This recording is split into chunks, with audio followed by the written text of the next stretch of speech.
Perkenalkan, nama saya Margareta Maya. Saya dari Prodi Manajemen dengan NIM 2892150001. Video ini saya buat untuk memenuhi nilai mata kuliah pengantar akuntansi dengan dosen pembimbing Ibu Desi Arigawanti, SE.AK.M.SI.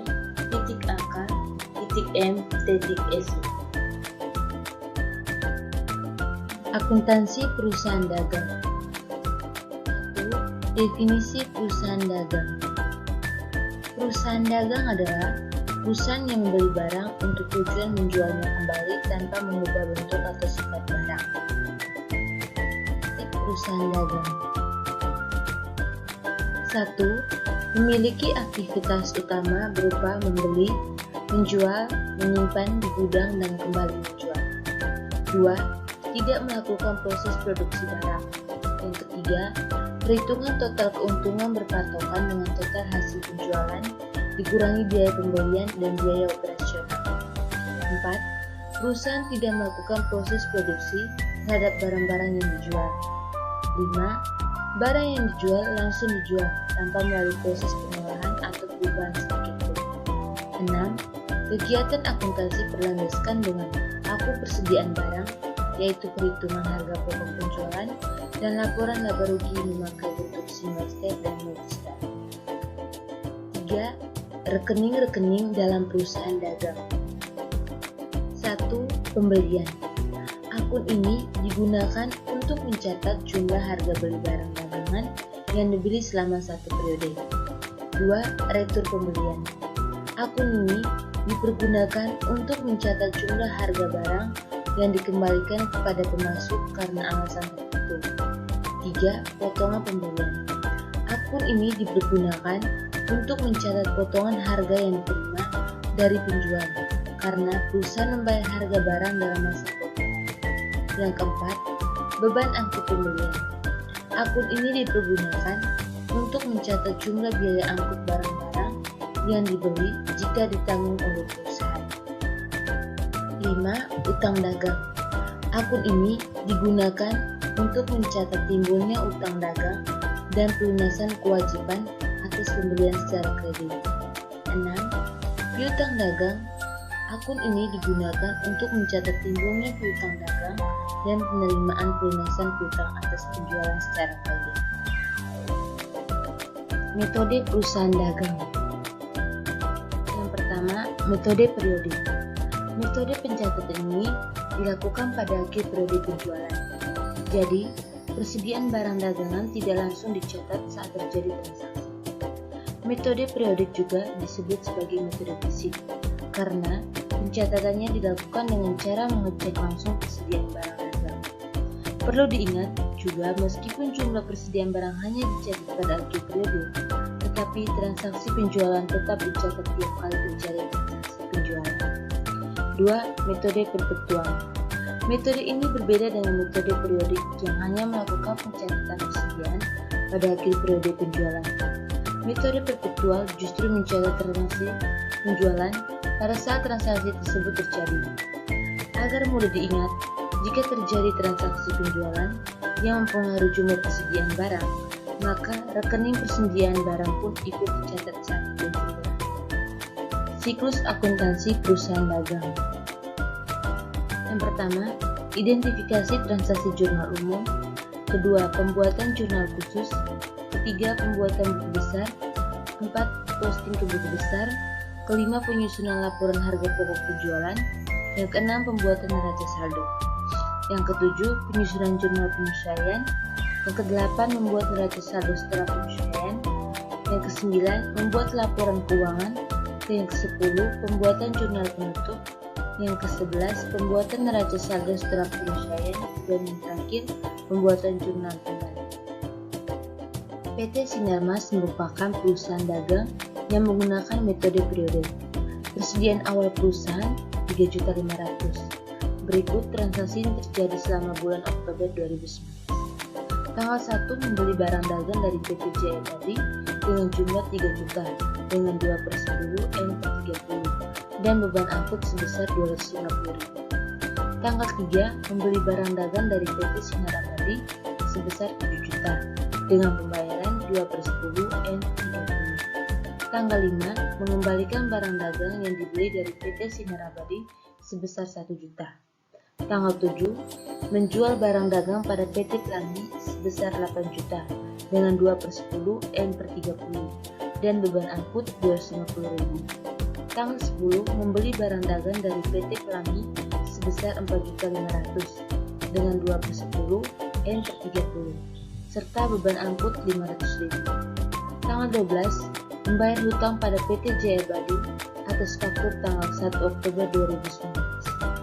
Tanggal 15, pengembalian barang dagang oleh PT Pelangi sebesar 1.600.000 karena tidak sesuai dengan pesan. Tanggal 17, diterima pelunasan faktur tanggal 7 Oktober dari PT Pelangi. Tanggal 19, menjual barang dagang pada PT Matahari senilai 6 juta dengan 2/10 N/30 dan beban angkut sebesar 250. Tanggal 21, pengembalian barang dagang pada PT Matahari sebesar 1.500.000. Buatlah dalam bentuk metode periode. Tanggal 1, keterangan pembelian pada debit 3 juta, beban angkut pembelian pada debit 250 juta terhadap hutang dagang pada kredit 3.250.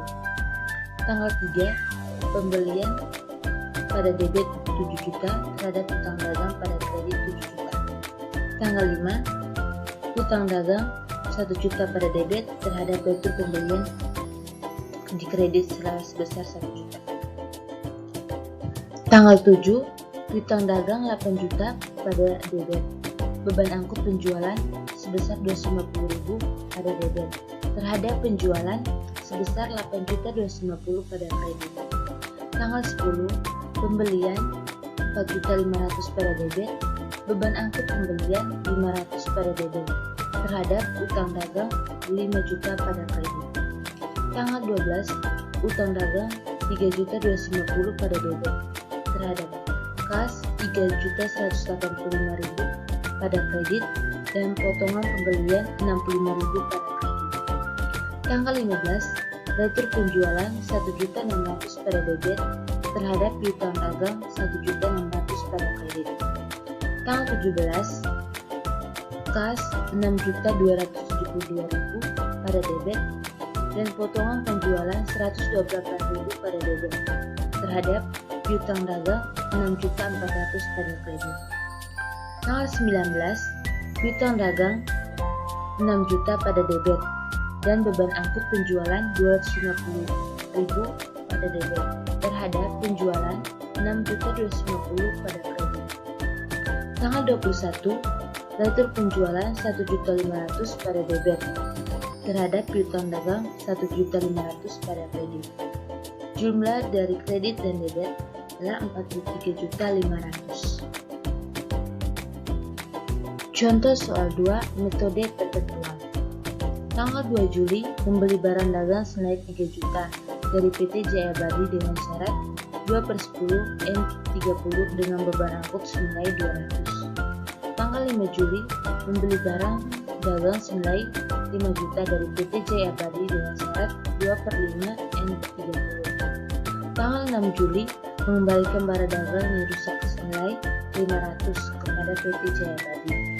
Tanggal 10 Juli, menjual barang dagang senilai 6 juta dalam kurung harga pokok atau HPP 4.500.000 ke PT Sukamakmur dengan syarat pembayaran 2/10 N/30 dengan beban angkut senilai 200. Tanggal 11 Juli, membeli barang dagang senilai 5 juta dari PT Jaya Abadi dengan syarat 2/10 N/30 dengan beban angkut senilai 500. Tanggal 13 Juli, mengembalikan barang dagang yang rusak senilai 1 juta, harga pokoknya 7 juta dari PT Sukamakmur. Tanggal 14 Juli, menerima pelunasan faktur tanggal 7 Juli PT Sukamakmur. Tanggal 15 Juli, melakukan pembayaran hutang kepada PT Jaya Abadi atas faktur tanggal 2 Juli. Tanggal 20 Juli, menjual barang dagang senilai 500 juta, harga pokoknya 4 juta, ke PT Sentosa Bersama dengan syarat pembayaran 2/10 N/30 dengan beban angkut senilai 200.000. Tanggal 28 Juli, pengembalian barang dagang rusak senilai 1.500.000, harga pokoknya 900.000 dari PT Sentosa Bersama. PT Maju Bersama, metode perbetulan. Tanggal 2, persediaan barang dagang 3 juta pada debit, beban angkut pembelian 200.000 pada debit, terhadap utang dagang sebesar 3.200.000 pada kredit. Tanggal 5, persediaan barang dagang pada debit 5 juta, terhadap utang dagang 5 juta pada kredit.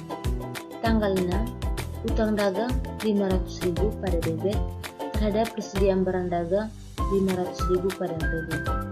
Tanggal 10, piutang dagang 6 juta pada debit, beban angkut penjualan 200.000 pada debit, terhadap penjualan sebesar 6.200.000 pada kredit, dan HPP-nya, harga pokok penjualannya 4.500.000 pada debit.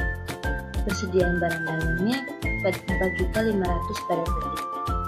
Tanggal 11, persediaan barang dagang 500 juta pada debit, beban angkut pembeliannya 500.000 pada debit, terhadap utang dagang 5.500.000 pada kredit.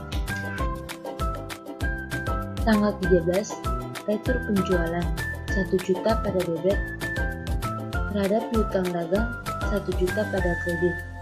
Persediaan barang dagang 700.000 pada debit, terhadap harga pokok penjualannya 700.000 pada kredit.